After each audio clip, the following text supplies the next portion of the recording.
전반부에서 다니엘이 네 번째 환상, 이제 큰 전쟁에 관한 환상을 보게 되었고 그것을 깨닫게 되었다라는 10장 1절의 말씀을 보게 됩니다.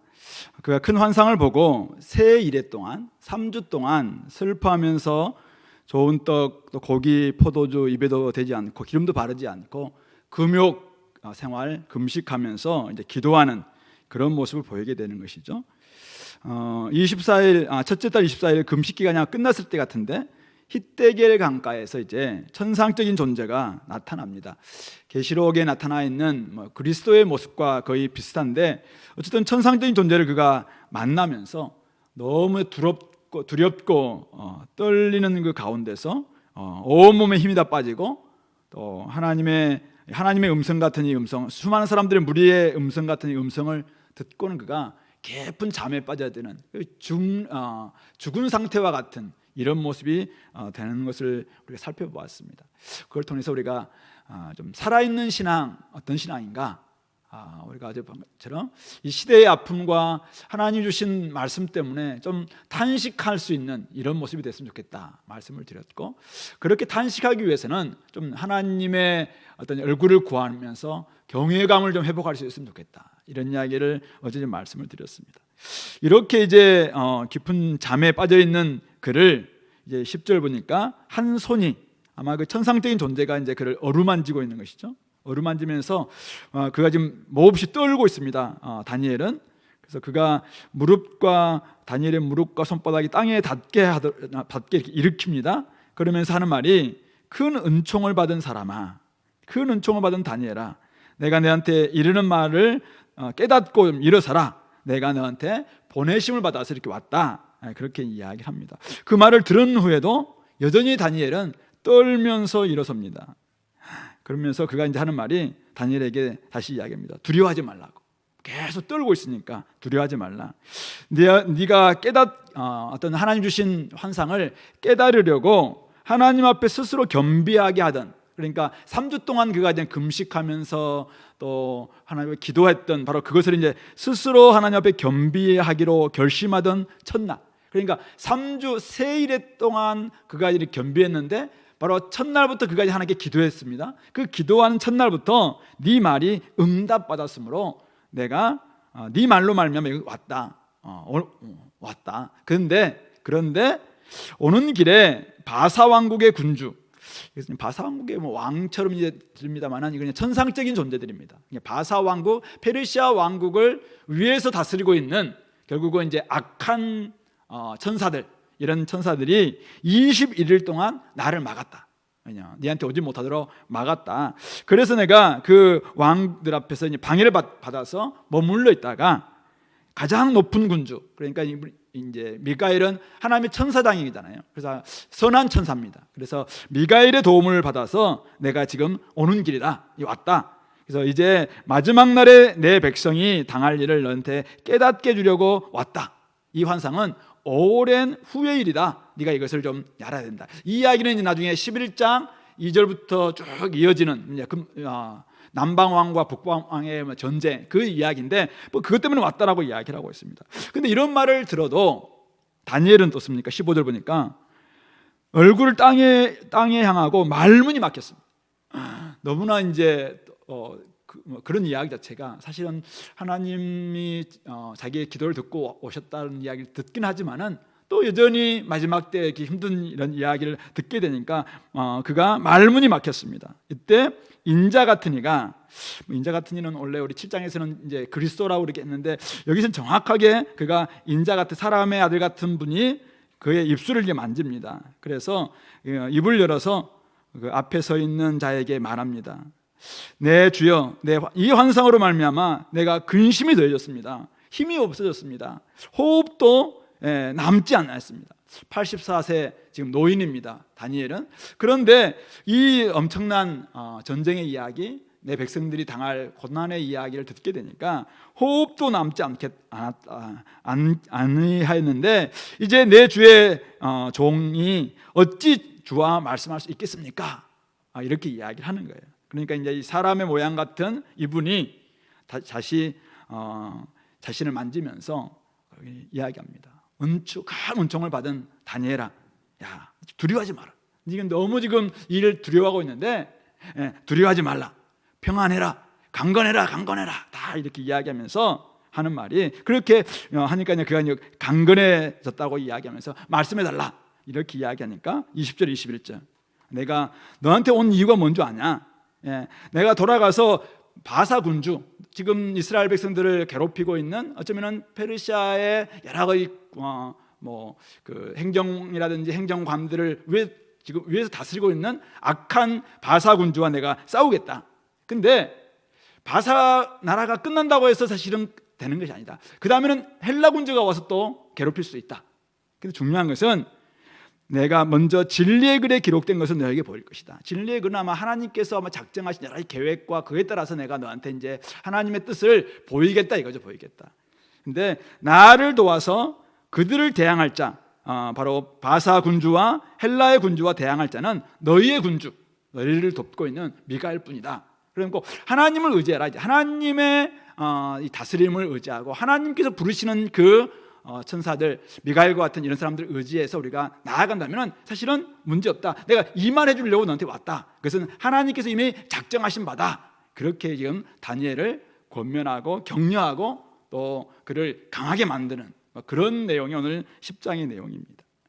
그러니까 오늘 내용은 사실은 아직도 전쟁 이야기가 뭔지가 나오지 않고 있어요. 전쟁 이야기는 11장 가면 나옵니다. 11장, 12장에 가면 나오는데 오늘 10장 후반부는 지금 힘이 너무 빠져있고 너무나 지금 힘들어하고 두려워하고 또 무서워하고 또 호흡도 끝나가려고 하는 이 다니엘을 어떻게든지 그를 지금 세우려고 하는 이 천사, 정확하게 이 존재가 어떤 존재지, 인자 같은 이라고 표현되기도 하고 한 손으로 표현되기도 하고 사람 같은 모양이라고, 사람의 모양 같은 것이라고 이렇게 표현하기도 하는데 정확하게 이분이 누군지에 대해서는 조금 잘 모르겠어요. 근데 천상적인 존재다, 우리가 이렇게 보시면 될 것 같습니다. 근데 그 사람, 이런 존재가 다니엘을 지금 힘을 얻게 만들고 그러면서 하나님의 계시를 받아가는 이 과정, 이것을 지금 소상하게 기록하고 있는 것이 오늘 10장 후반부 내용이다. 우리가 그렇게 보시면 될 것 같습니다.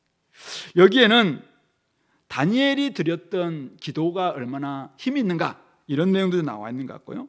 그리고 지금 세속 정부가 이 땅에서 이스라엘을 괴롭히기도 하고 여러 가지 지금 식민 통치 위에서 지금 사마리아의 산발랏이라든지 막 이런 사람들이 지금 성전을 방해하고 있잖아요. 근데 이 정부 위에 어떤 영적인 세력들이 있는가라는 것도 우리가 여기서 좀 볼 수 있는 것 같고요. 그리고 무엇보다도 다니엘이 지금 계시를 받는 이 과정, 우리가 이제 10장 이후에 쭉 다니엘이 받았던 계시의 내용이 나오는데 다니엘이 계시를 받는 과정이 얼마나 두렵고도 고단했던 과정인가라는 것도 우리에게 지금 가르쳐주고 있습니다. 이런 부분을 통해서 오늘 이것이 오늘 우리 공동체에게 시사하는 바는 무엇일까? 이것을 좀 생각해 보면서 한번 하나하나 한번 살펴보도록 하겠습니다. 먼저 다니엘이 드렸던 기도의 힘, 우리가 이것을 좀 알고 좀 기도에 집중해야 되지 않겠는가 이런 생각을 하게 됩니다. 오늘 다니엘이 3주 동안이나 세일의 동안이나 금식하면서 하나님 앞에 여러 가지만 기도했습니다. 그 기도를 듣고 오늘 천사가 하나님 보내셔서 왔는데, 천상적인 존재가 왔는데 그렇게 이야기합니다. 12절에 첫날부터 네가 하나님 뜻을 깨달으려고 하나님 앞에 스스로 겸비하기로 결심하면서 하나님 앞에 나와서 기도하던 첫날부터 네 말이 응답받았으므로 내가 네 말로 말미암아 왔다, 이렇게 이야기하고 있습니다. 스스로 겸비하고 기도했던 그 첫날, 우리가 하나님 아버지 도와주세요 이렇게 첫 음성, 그때부터 하나님께서 이미 너의 기도를 응답하셨다, 이 이야기를 하고 있는 것입니다. 그의 기도를 들으시고 하나님께서 지금 천사를 보내주신 것입니다. 기도하는 첫날, 기도하는 첫 시간, 그때부터 하나님께서 지금 응답을 주셨고 보내주신 것이죠. 그래서 오늘 다니엘을 향해서 뭐라고 합니까? 큰 은총을 받은 사람아, 이렇게 이야기하고 있는 것입니다. 물론 우리는 택하심을 받았기 때문에 정말 은혜 받은 사람들입니다. 우리는 구원을 받았기 때문에 진짜 큰 은총을 받은 사람들입니다. 근데 무엇보다도 문제 있을 때마다 또는 겸비하기 위해서 하나님 앞에 나와서 기도할 때마다 사실은 하나님이 이미 우리가 첫 음성 하나님께 올려드릴 때 우리의 기도는 향연이 되어서 하나님의 성전에 다 상달되는 것이고, 그때부터 이미 하나님께서 응답하셨다. 그러므로 큰 은총을 받은 사람이라고 말씀하고 있는 것입니다. 우리 공동체가 하나님의 말씀을 깨닫고 또 깨어서, 아니 좀 겸비하기 위해서 하나님 앞에 여러분들이 기도하기만 한다면 하나님은 여러분들의 기도를 들으시고 하나님께서 응답하신 분이시다라고 말씀하고 있는 것입니다. 기도하기만 한다면 바로 첫날부터, 아니 첫 시간부터 하나님께서는 응답하신다는 사실을 기억한다면 오늘 우리가 기도 쉬지 말고 해야 될 줄 압니다. 하나님, 우리의 기도가 여러분들 어떤 문제를 만났다면, 여러분들이 답답함을 만나고 있다면, 여러분들의 가정에 어떤 어려움을 경험하고 있다면, 자녀와 공동체와 한국교회와 이 시대와 이 세대에 여러 가지의 힘듦과 아픔과 답답함을 여러분들이 만나고 있다면 이것을 토로하기 위해서라도 우리가 하나님 앞에 기도하시기 바랍니다. 그렇다면 하나님은 하늘에서 들으시고 천사를 보내시기도 하고 사람을 보내시기도 하고 응답을 보내시기도 하고 은총을 보내시는 분이 우리 하나님이라는 사실을 기억하시기 바랍니다. 여러분들이 기도할 때 하나님이 왜 나에게는 아무런 응답이 없을까 이렇게 생각할 수 있어요. 그러나 어딘가 누군가를 통해서 하나님께서 하나님의 손길을 지금 보내시고 계시다는 사실을 기억했으면 좋겠습니다. 하나님은 여러 사람을 통해서, 여러 우리 지체들 통해서 여러분들을 위로하시고 격려하시고 또 은총을 베풀어 주시는 분이시죠. 그러므로 오늘 우리가 진짜 하나님 백성으로 내가 살기로 결단했다면 오늘 이 시간 조금 결단하시고 내가 기도해야겠구나. 정말 때를 따라 돕는 은혜를 얻기 위해서 은혜의 보좌 앞에 나아가서 기도하기만 한다면 지금 쉬운 자잖아요. 쉬운 자. 은혜를 지금 주시는 바로 그 보좌로부터 하나님께서 은혜 베풀어 주시는 분이라는 사실이죠. 물론 여러 가지 어려움 때문에 우리가 때로는 이것이 적절한 시기에 도달하지 못할 때가 있기도 하고, 어떨 때는 또 우리에게 다른 방식으로 응답하시기도 합니다. 그러나 중요한 것은 하나님께서 다 들으시고 응답하신다는 사실이죠. 그러므로 기도는 이미 여러분들이 하나님 앞에 토로하는 순간, 여러분들이 겸비하기 위해서 하나님 앞에 기도하는 순간 이미 응답되고 있다. 그 사실을 깨달으시고 오늘부터 더욱더 기도에 정진하는 우리 공동체가 될 수 있길 바랍니다. 두 번째는 이 땅의 싸움 뒤에 영적 세력의 싸움이 있음을 알고 더욱 하나님을 힘입자라는 것입니다. 오늘 하나님 나라를 방해하는 세속 정부 뒤에는 영적 세력이 따로 존재한다라는 것을 말하고 있는 것이죠. 오늘 하나님 보내신 천사가 다니엘에게 자기가 늦게 도착한 이유를 이렇게 설명합니다. 13절 14절에서 바사 왕국의 군주가 21일 동안 나를 막았으므로 내가 거기 바사 왕국의 왕들과 함께 머물러 있더니 가장 높은 군주 중 하나인 미가엘이 와서 나를 도와줌으로 이제 왔다. 이렇게 이야기하고 있습니다. 이것은 뭘 이야기합니까? 다니엘이 지금 이스라엘을 보고를 받았어요. 정부 관료였기 때문에 아마 그런 보고를 받았다고 생각하는데 여러 가지 이유 때문에 지금 고국에 가서 성전 재건하던 이 재건 사업이 중단되었습니다. 이런 보고를 받았을 때 얼마나 답답했겠습니까? 사마리아 사람들이 와서 여러 가지 이유 때문에 방해한다, 이런 여러 가지 이야기를 들었을 때 정말 그 답답한 마음을 가지고 하나님 앞에 기도하는 것이죠. 그래서 하나님께서 결국은 천사를 보내서 이 문제에 대해서 지금 해결해 주려고 하고 있는 것입니다. 그런데 바로 사마리아 사람들의 반대, 바로 그 뒤에는 여러 가지 영적인 존재가 따로 있었다는 것입니다. 바사 왕국의 군주라고 표현되고 있는 악한 천사들이 여전히 지금 하나님의 나라를, 하나님의 일을 방해하는 이런 공작이 있었다라는 것을 말씀하고 있는 것이죠. 로마 제국이 수많은 그리스도인들을 죽였습니다. 또 시진핑이 지금도 기독교를 그렇게 탄압하고 있습니다. 북한의 김정은 3대 세습 정부가 여전히 그리스도인들을 핍박하고 있습니다. 눈에 보이는 저 정권들, 악한 세속 정부들, 그들이 사실은 기독교와 하나님의 백성들, 하나님 나라를 방해하는 것 같은데, 오늘 우리가 이 천상적 존재의 말에 의한다면 결국은 그 위에 또 다른 영적인 세력들이 이 일들을 지금 사주하고 있고 또 싸우고 있고 영적 싸움이다라는 것을 우리에게 보여주고 있는 것이죠. 바로 그 일 때문에 하나님의 도움이, 하나님의 응답이 제때 적재적소에 미치지 못할 수도 있겠구나라는 것을 보여주고 있는 것이죠. 자, 그런데 소망이 있는 것은 뭐냐면은 바로 14절에 나와 있는 것처럼 가장 높은 군주 중 하나인 미가엘이 와서 도와줌으로 말미암아 결국 오게 되었다라고 이야기하고 있는 것입니다. 공중의 권세 잡은 자는 정사와 권세와 이 세상의 주관자들과 악한 영들을 시켜서 끊임없이 하나님의 다스림이 미치지 못하도록 방해합니다. 그러나 그들이 할 수 있는 것이 무엇입니까? 그것은 하나님의 일을 막고 방해하는 것입니다. 결국 승리는 하나님의 것이다라는 것을 말씀하고 있는 것입니다. 앞으로도 마찬가지입니다. 이제 돌아가서 그가 바사 군주와 가서 싸울 것이라고 이야기하고 있습니다. 악한 바사 군주와 싸울 것이라고 이야기합니다. 그런데 그 다음에 헬라 군주들이 와서 또 방해할 거라고 이야기해요. 하나님의 백성들을 괴롭힐 거라고 이야기합니다. 그러나 중요한 것은 뭡니까? 그러나 우리를 도와서 우리 대항할 수 있는 자가 있는데 너희의 군주 미가엘이 있다. 미가엘. 나중에 우리 12장에 가면은 미가엘이 와서 결국은 이스라엘 하나님의 백성들을 도와주시는 이런 모습이 등장하고 있는데 바로 그렇다는 것이죠. 결국 승리는, 최종적 승리는 바로 하나님의 것이다라는 것을 말씀하고 있는 것입니다.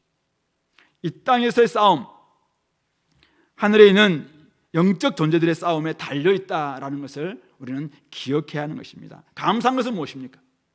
하늘의 영적 존재들이 싸우고 있는데 계시록에서 이야기하고 있는 것처럼 이미 미가엘과 하나님의 천사들과 바로 옛 뱀이라고 하는 마귀의 천사들과 싸움에서 결국은 하나님의 천사들이 이겼습니다. 미가엘 군대 이겨서 이들이 땅으로 쫓겨왔고, 땅으로 쫓겨와서 끊임없이 교회를 박해하고 방해하고 하지만은 결국 그들은 교회를 어찌할 수 없는 것이죠.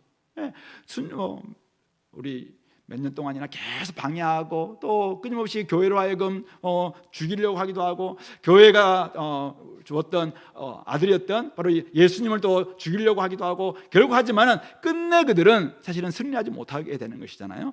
그것처럼 바로 우리가 믿고 따르는 하나님의 능력이 사탄 마귀의 권세를 이미 압도한다는 사실입니다. 아무리 정사와 권세와 악한 영들을 동원하고 세속 정부, 악한 정부를 동원해서 방해한다 할지라도 결국 승리는 하나님의 것이고 하나님의 백성이 있다라는 사실을 믿으라는 말씀입니다. 그러므로 우리 바울이 우리 에베소서 6장에서 권면했던 것처럼 너희는 주 안에서와 그 힘의 능력으로 강건해지고 마귀의 관계를 능히 대적하기 위하여 하나님의 전신갑주를 입으라. 이는 악한 날에 너희가 능히 대적하고 모든 일을 행한 후에 서기 위함이다. 그렇게 이야기를 하고 있습니다. 그럼 우리가 주님 안에 딱 머물러 있다면은 그리고 그 힘의 능력으로 강건해지고 하나님의 전신갑주, 하나님께서 복음 안에서 예수님 안에서 행하셨던 그 일을 우리가 온전히 덧입어서 우리가 무장되어 있기만 한다면은 결코 우리는 무너지지 않게 될 것이고 마귀의 관계 다 이기고 결국 모든 일을 행한 후에 설 수 있다라는 것을 말씀하고 있는 것입니다. 승리가 아직까지 우리에게 도달하지 못할 수도 있습니다. 그렇지만 궁극적인 승리 바로 하나님께 있고 우리에게 있다는 사실을 기억하시기 바랍니다. 그러므로 모든 것을 주관하시는 하나님의 주권, 하나님의 통치 우리가 인정한다면은 이 세상에 어떤 모습들이, 이 땅에 악한 정부, 또 악한 사람들, 악한 때, 악한 여러 가지의 우리 친구들, 수많은 사람들이 우리를 방해하고 또 막고 핍박도 가하기도 하고 여러 가지 할 겁니다. 그러나 결국 하나님께서 승리하시고 하나님 나라가 든든히 서가고 흔들리지 않는 나라는 하나님의 나라다라는 사실을 기억하시기 바랍니다. 그러므로 주님 안에 가시기 바랍니다. 바로 주님 편에만 딱 붙어 있어서 하나님의 전신갑주를 입고 여러분들이 날마다 지속적으로 기도하기만 한다면 하나님은 승리를 주실 것이고 은혜를 베풀어 주실 줄로 믿습니다. 아마 이 바사 군대가 끝나고 헬라의 군대가 와서 또 그들을 막 괴롭히고 이렇게 했던 것처럼 오늘 우리 시대에도 또 이 시대가 끝나고 난 다음에 다음 시대가 온다 할지라도 주님이 오시기 전까지는 끊임없이 우리 가운데 고난도 있고 어려움도 있을 겁니다. 그러나 결국 승리는 하나님께 있다. 바로 하나님 편인 바로 우리들에게 있다. 이 사실을 우리가 깨닫고 하나님 편에 내가 가담하기로 이미 결단했다면 이제는 전투태세 다 갖추시기 바랍니다. 하나님 전신갑주를 입고 우리에게는 영적 싸움에서 이미 하나님께 승리하셨다. 그리고 그 영적 싸움을 나의 승리로 갖기 위해서 하나님 편만 딱 깊이 들어오는 거예요. 우리는 약할 수 있어요. 그러나 이미 하나님의 군대가 이미 승리하셨기 때문에 그 안에 딱 가담하시고, 그 태세를 여러분들 유지하시고 절대 여기서 빠져나가지 마시고 오직 여기만 붙들려 있음으로 말미암아 승리하는 우리 공동체가 될 수 있기를 바랍니다. 한 가지만 더 본다면은 오늘 다니엘이 이 계시를 받는 과정, 고단함과 두려움의 연속이었다는 사실.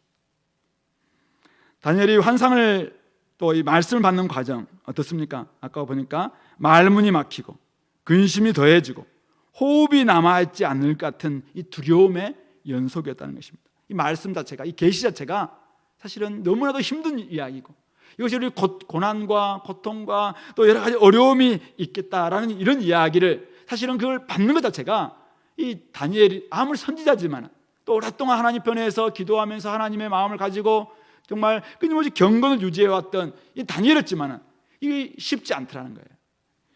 고단한 다니엘을 그래서 하나님의 천사가, 하나님의 존재가 붙들어주고 깨우고 막 격려하면서 너는 강건해라, 또 평안해라, 두려워하지 말라, 이렇게 하면서까지 끊임없이 그를 지금 격려하면서 말씀을 그에게 지금 주고 있잖아요. 그래서 결국 어떻게 됐습니까?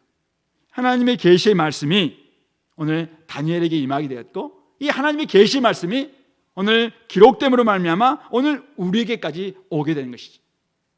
그러므로 이 계시가 오늘 우리에게까지 오기까지 얼마나 이 고단함과 두려움이 있었는가라는 것을 오늘 10장의 하반절은 우리에게 잘 보여주고 있는 것이 아닌가 싶습니다. 왜 하나님 말씀, 하나님 계시의 말씀이 우리에게 오기까지가 이렇게 두렵고 떨리고 호흡이 막 가쁘고 쓰고 고단합니까? 이 말씀은 단지 꿀송이로 그냥 사탕 바른 것 같은 이런 내용만이 있지 않기 때문에 그렇습니다. 하나님 말씀은 끊임없이 우리를 두렵게 만듭니다. 하나님 말씀은 이 시대의 어둠을 폭로합니다. 하나님 말씀은 이 시대에 왜 이렇게 갈등하고 있는지 갈등의 원인을 드러내기도 합니다. 하나님 말씀은 시대를 거슬러 살아가는 성도들의 삶, 이 경건한 삶이 고난의 연속이다라는 것을 그대로 잘 보여주기도 합니다. 그렇기 때문에 이 선지자는 이 말씀을 받는 과정 자체가 고단하고 두렵고 떨리고 숨이 막히고 또는 막 호흡이 가쁘고 죽는 것 같은 이런 어려움을 경험하는 것입니다. 그러나 그렇게 받은 이 말씀을 오늘 다니엘 또 많은 선지자들은 어떻게 합니까? 어렵게 받은 말씀 그냥 버리지 않습니다. 이걸 가지고 시대를 향해서 외치는 것입니다. 그대로 보여주면서 외치는 거예요. 힘든 말씀은 힘들게 보여줍니다. 감사한 말씀은 감사함으로 보여줍니다. 그래서 그냥 선지자적인 몸짓으로 가지고 때로는 호세아 선지 같은 경우는 그냥 악한 여인과 함께 결혼하면서까지 이 이야기를 보여주기도 하고 또 누구는 멍에를 메고 몇 년 동안 다니면서 보여주기도 하고 누구는 철저히 깊은 감옥에 들어가면서 보여주기도 하면서 이 말씀대로 살지 않으면 이렇게 된다라는 것을 보여주는 사람들이 결국 선지자들이라는 것이죠. 결국 이 말씀을, 이 어렵게 받은 말씀을 이 시대와 공동체에 나눠주고 성도들을 깨우고 성도들을 격려하고 성도들을 새롭게 회복시키기 위해서 하나님은 이 말씀을 이렇게 그에게 주는 이 과정을 그대로 노출시키고 있는 것입니다. 다니엘을 어루만지고 일으키고 강하게 하고 두려워하지 말라고 힘을 북돋아 주면서까지 이 말씀을 주시는 이유는 바로 거기에 있는 것입니다. 이 말씀이 사람들을 살리기 때문에 그렇습니다. 이 말씀이 사람들을 겸비하게 만들기 때문에 그렇습니다. 이 말씀이 결국 사람들을 깨우기 때문에 그렇습니다. 하나님은 이 말씀이 결국 우리 죄를 폭로하게 만들기 때문에 그렇습니다. 이 말씀이 결국 우리를 정말 죄악들을 도려내게 만들기 때문에 그렇습니다. 이 말씀이 우리를 다시 한번 회복시킬 수 있는 온전한 쓴 약과 같은 그런 것이기 때문에 그렇게 보여주고 있는 것이죠. 이 세상 임금을 두려워하지 말고 오직 하나님의 이 계시의 말씀을 주신 주권자만을 의지하라. 그런 메시지가 담겨있기 때문에 그냥 쉽게 주지 않은 거예요. 고단하기도 하고 두렵기도 하고 떨리기도 하고 그러나 여전히 이 말씀은 다른 사람들 공동체 살리기 때문에 결국 그를 끝내 이렇게 세워서 그를 격려하면서 이렇게 세워서 강하게 두려워하지 말라 평안하라 하면서 이 말씀을 지금 맡겨주고 있는 것입니다. 저도 참 부족하지만은 이 말씀을 연구하고 해석하고 설교를 만들어내서 여러분들에게 전하는 이 과정이 고단하고 힘듦의 연속이다라고 사실은 고백하지 않을 수 없습니다. 역사를 찾아보고 주석을 보고 다양한 번역본을 보고 그러면서도 우리 공동체에도 적용할 수 있는 것은 무엇일까 또 궁구하고 그냥 고민하면서 때로는 전하고 난 다음에도 또 상처받은 사람이 있으면 어떡할까 이렇게 생각하기도 하고 이 말씀을 가지고 한이라도 더 좀 들었으면 좋겠다 이런 마음도 들기도 하고 어쨌든 고단하고 힘들고 3주의 기간이 저를 훈련시키는 기간이 아닌가 이런 생각이 들 정도로 사람들은 갈수록 빠져나가지만은 저는 어쨌든 빠져나갈 수 없잖아요. 지금 3주 동안은 계속 이렇게 하면서 이 말씀을 어쨌든 뽑아서 우리 공동체에 나눠주려고 하는 이 과정이 고단하기도 하고 두렵기도 하고 떨기도 하고 이거 제대로 좀 전해야 될 텐데 이런 마음이 드는 거죠. 그런데 그렇게 하면서까지 이것을 붙들어야 될 이유가 뭔가요? 진리기 때문에 그렇습니다. 이 말씀을 우리 공동체를 살리고 이 공동체를 새롭게 하고 공동체를 회복하기 위한 하나님의 그 마음이 이 말씀 안에 있기 때문에 그렇다는 것이죠. 히브리서 4장 12절 말씀, 하나님 말씀은 살아있고 활력 있어 좌우의 날선 어떤 것보다도 예리하여 영과 혼과 관절과 및 골수를 찔러 쪼개기까지 하고 우리의 마음의 생각과 뜻을 판단하시는 말씀. 이 말씀이 우리에게 딱 선포될 때 어떻게 됩니까? 내 생각이 그동안 이렇게 딸지라도 하나님의 생각이 말씀 가운데 딱 선포되었다면 내 생각이 다를 수 있어, 틀릴 수 있구나. 하나님의 생각으로 조정해야 되죠. 내 판단이 세상 판단과 좀 다른 것 같아요. 때로는 세상과 판단이 확 더 옳은 것 같아요. 근데 하나님의 말씀을 딱 보니까 하나님의 판단이 세상 판단과는 완전히 달라. 그러면 우리가 세상의 판단을 의지해야 됩니까? 하나님 판단을 의지해야 됩니까? 그래서 우리가 하나님 판단을 따라서 힘들지만 우리가 따라가는 거잖아요. 이것이 결국은 우리가 말씀을 들으면서 조금씩 바뀌어가는 그런 과정이 아닌가 생각합니다. 근데 이 과정은 고단합니다. 이 과정은 두려움이 있습니다. 이 과정은 때로는 우리로 하여금 숨을 쉴 수 없을 정도 같은 이런 정말 죽을 것 같은 이런 고통이 우리 가운데 찾아올 수 있다는 것이죠.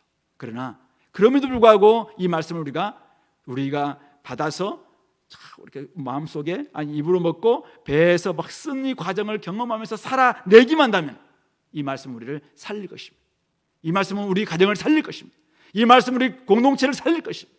이 말씀이 이 시대를 살릴 것입니다. 그것이 이 고단한 과정을 통해서 두려운 과정을 통해서 다니엘에게 맡겨졌고 다니엘을 통해서 그 시대와 오늘 우리 시대 가운데 이 말씀을 선포하게 하시는 하나님의 뜻이 있다고 저는 믿는 것입니다.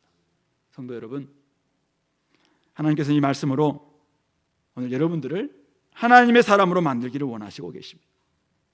하나님은 어두운 세상 가운데 여러분들이 별처럼 빛나는 삶을 살기를 원하십니다. 세상은 이렇게 저렇게 변할 것입니다. 바벨론이 메데파사로, 메데파사가 헬라로, 헬라가 로마로, 로마가 또 수많은 나라로 바뀌어서 지금 오늘까지 이르렀던 것처럼, 그러나 우리 시대 속에서 주님이 오시기까지 또 다른 여러 가지의 변화들이 계속 일어나게 될 겁니다. 그러나 중요한 것은 무엇입니까? 결국 하나님의 말씀대로 될 것이라는 것입니다. 수백 년 전에 예언했던 이 말씀이 우리 역사를 지나오고 난 다음에 이 말씀 그대로 되는 것을 우리가 다 확인하지 않습니까?